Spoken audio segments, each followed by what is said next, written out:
Welcome back to Silicon Bites. This episode, Back to the Lies, digs into some of the details surrounding the meeting between Zelensky and Trump at the end of last week. Earlier reports of Trump's meeting with Zelensky were negative, but now we are getting more details and some off-the-record comments from insiders, and it's all so much worse. Reports are coming in of the negative meeting in the White House on Friday. It seems that the approach on Trump's side has devolved to threats and lies once more. The repetition of Kremlin talking points, myths, maximalist demands, and Putin's own negotiating positions. Zelensky has the patience of a saint to endure this and remain composed, listen to absurdities heaped upon insults, humiliations from people who have no understanding of context, history, diplomacy, or morality for that matter. Here is a sharp dive into the fallout from the recent meeting between Donald Trump and Volodymyr Zelensky, how the US appears to be increasingly aligning once again with Russian narratives, and what that means for Ukraine and European defense. We're going to start on this channel with the story in a short dive. And then we're going to explore more of the details and implications on an episode coming later this evening on silicon wafers. We are looking at how a recent White House meeting seemingly reversed weeks of quiet diplomacy with Ukraine and with the extensive investment of time and energy from allies, not least the Prime Minister and King of the United Kingdom.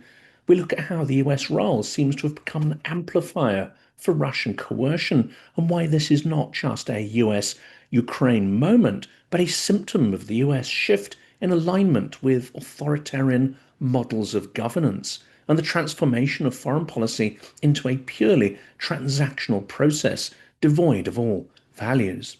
So what happened at the meeting? On Friday, Zelensky visited the White House to request long-range weapons, air defense systems, and strong US backing for Ukraine's war effort. Instead, the outcome was widely described as disastrous. According to the Financial Times, Trump urged Zelensky to accept Putin's terms or be destroyed by Russia if it refused.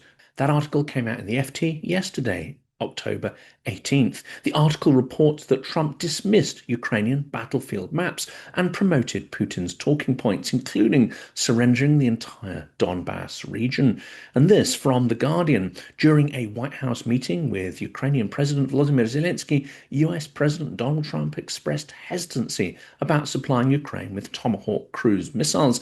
This marks the latest instance of Trump's shifting stance on Ukraine aid, often influenced by, in turns, Putin and then European partners. The Guardian, October 17th. Zelensky left the meeting without any new US commitment for Tomahawks or comparable long-range strike systems. The initial reporting was bad, of course, including the reversal of the policy of the course of action, withdrawal of all commitments previously hinted at, and also the hint that Putin had once more manipulated Trump's perception of the situation. But what's coming out now is far worse. Let's dive into the Financial Times reporting because it's dark and disturbing to hear the blatant coercion by the president of Russia and subsequently by Trump himself, the amplification of lies and myths and repetition of Kremlin talking points. Trump, by all accounts, became the direct tool of Putin in that meeting, acting as an instrument of Kremlin terroristic foreign policy and an extension of their invasion. Either Trump is so ignorant and weak to allow himself to be manipulated that it's terrifying, or he is the willing tool of a murderous tyrant. Neither are comforting conclusions to draw. The FT article reports many extraordinary details. The meeting between the US and Ukrainian presidents descended many times into a shouting match, with Trump cursing all the time, people familiar with the matter said.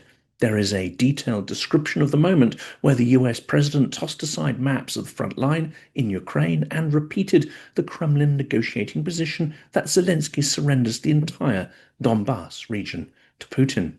Witkoff, the witless, chimed in to claim that they speak Russian in those areas, so it's no big deal.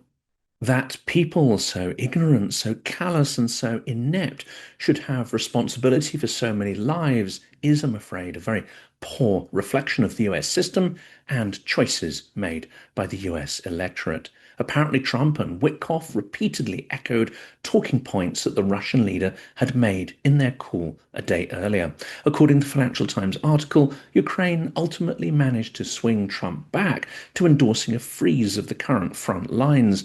The acrimonious meeting appeared to reflect the capricious nature of Trump's position on the war and his willingness to endorse Putin's maximalist demands. We know that Trump has turned back to his idea that he can mediate peace after the apparent ceasefire secured between Israel and Hamas with his intervention. I speculated at the time that this may not be good and that the best version of Trump is one that is disengaged and not concerned with trying to find peace. It's like the eye of Sauron in Lord of the Rings. Let it be pointing in a different direction, just not in yours.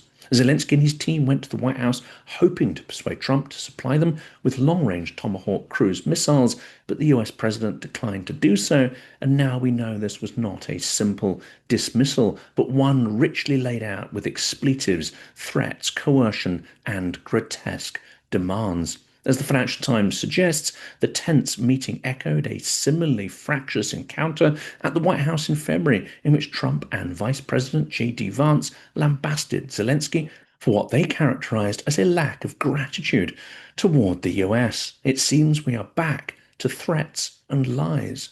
And Trump has reminded us that he is an unreliable player on the world stage and not aligned with any concept of a just peace, let alone Ukrainian victory. We should also be asking at this point whether he gives a damn about European security either. We're going to explore this story and more detail about what Europe should do next in relation to Trump and Ukraine in an episode later this evening on Silicon Wafers. Бажаємо міцного здоров'я. Ми бійці батальйону безпілотних систем Black Raven 93-ї бригади Холодний Яр виконуємо бойове завдання на Константинівському напрямку в Донецькій області.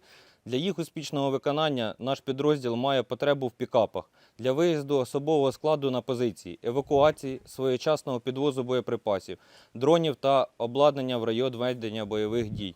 Звертаємося до YouTube-спільноти Silicon Curtain та Джонатана особисто з проханням допомогти підтримати збір, а також до Car for Ukraine та Бандера Мобіль з проханням допомогти з купівлею, підготовкою та доставкою авто на фронт. Слава Україні! Героям слава!